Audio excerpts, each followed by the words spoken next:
पाठ्य पुस्तक क्षितिज भाग 2 के पहले पाठ को पढ़ने जा रहे हैं, जिसका नाम है सूरदास के पद। ये पद जितने आनंद देने वाले हैं उतने ही महत्वपूर्ण भी हैं। तो आइए विद्यार्थियों, शुरू करते हैं इस वीडियो को। आज के इस वीडियो में हम सबसे पहले पाठ से संबंधित प्रसंग को जानेंगे कि पाठ किस पर आधारित है या ये कविताएं किस विषय पर आधारित हैं। साथ ही हम पद संख्या 1 और 2 की व्याख्या करेंगे, उसे समझेंगे और उसके कुछ महत्वपूर्ण बिंदुओं पर चर्चा भी की जाएगी। तो आइए बिना वक्त गवाए शुरू करते हैं इस महत्वपूर्ण वीडियो को। विद्यार्थियों, स्क्रीन पर आपको एक चित्र दिखाई दे रहा है। ये चित्र है कृष्ण भक्त कवि सूरदास का। सूरदास एक बहुत ही प्रसिद्ध कृष्ण भक्त कवि हैं। इन्होंने कृष्ण की भक्ति में अपना पूरा जीवन बिता दिया और अपने सारे भजन कृष्ण को आधार बनाकर लिखे। इनकी इन कविताओं में, इन भजन में कृष्ण के बाल रूप का, वृंदावन के प्रसंगों का वर्णन मिलता है। इनकी ये कविताएं साहित्य जगत में वात्सल्य रस के लिए बहुत जानी जाती हैं।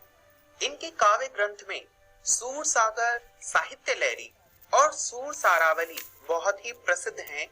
इन कविताओं का केंद्र बिंदु है कृष्ण का मथुरा जाना और गोपियों का उदास होना।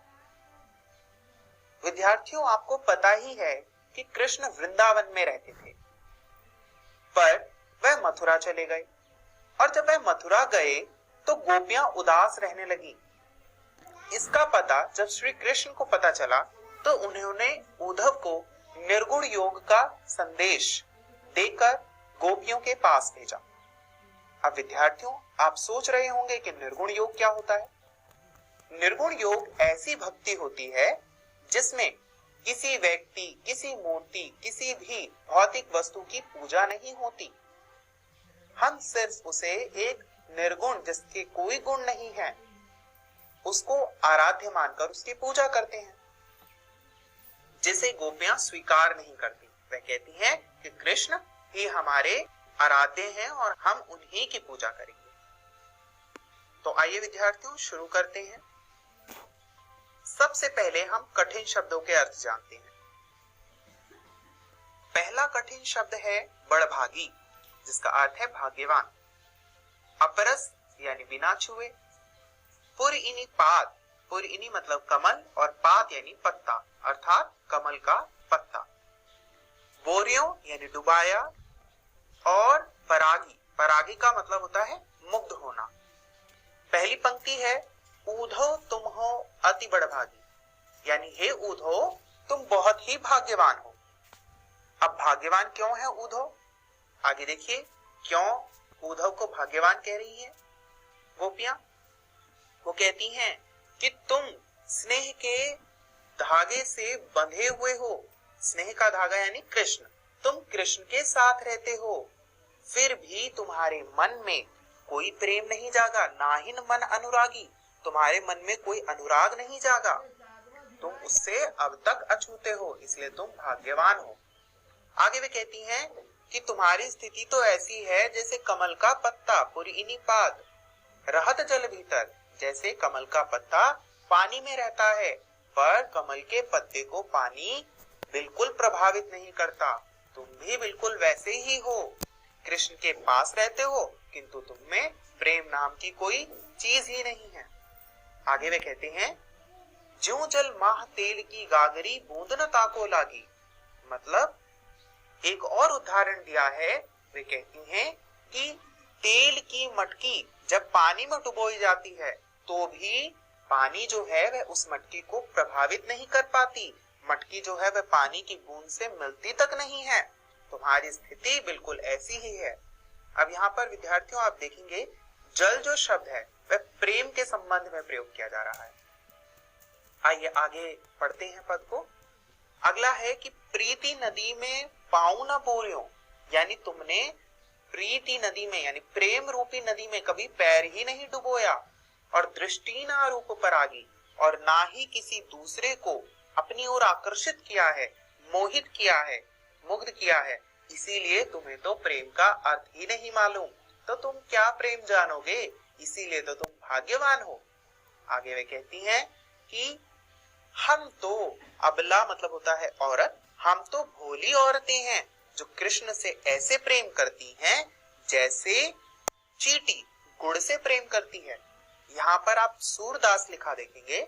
सूरदास जो है वह कवि है। कवि अपनी बात गोपियों के माध्यम से कह रहा है कि जो कृष्ण है वह ऐसे हैं जैसे गुड़, और हम चींटी के समान गुड़ से लगे रहते हैं, अर्थात कृष्ण की पूजा करते हैं।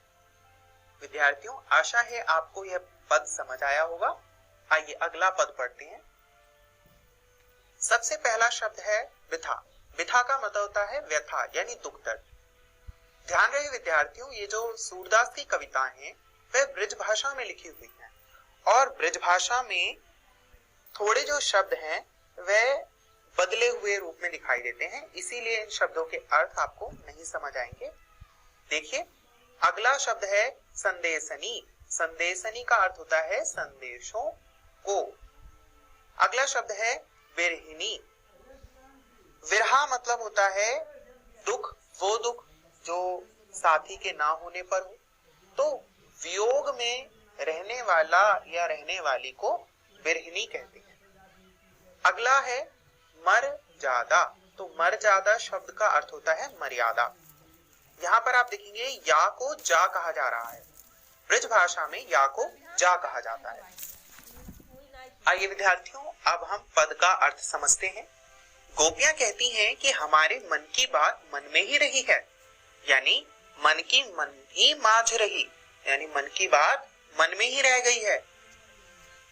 क्योंकि वह कहती हैं कि हे उद्धव, बताओ हम अपनी बात किससे कहें, हम अपना दुख दर्द किससे कहें, हम अपनी व्यथा किससे कहें, हमें बिल्कुल समझ नहीं आ रहा कि हम क्या करें, क्योंकि अवधि आधार आस आवन की, यानी श्री कृष्ण के आने की अवधि के आस में हम तन मन व्यथा सही, यानी तन और मन के दुखों को सह रहे थे, तन और मन की व्यथा को सह रहे थे।